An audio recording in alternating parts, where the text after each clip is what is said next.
The paragraph group in Publisher will allow you to change how a section of text looks and feels in the rest of the page. You can adjust things like text alignment, indents, columns, line spacing, and paragraph spacing. You can set left aligned, centered, right aligned, and justified text.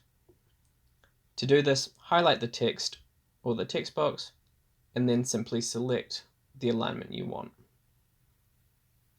If you want to add an indent into your text, simply place your cursor at the start of the text and then select the indent option.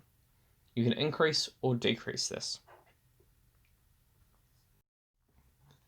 The column setting is in this paragraph group as well.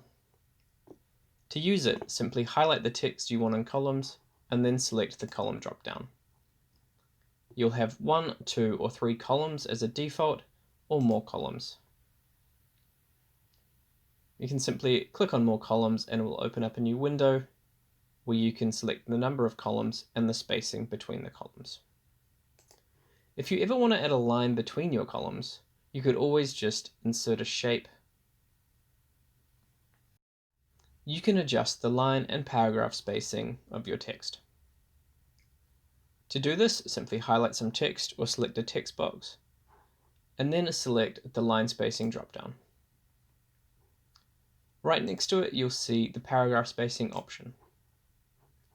Alternatively, you can select the paragraph setting window, where you will see the line spacing and the between lines spacing. Adjust these as you see fit.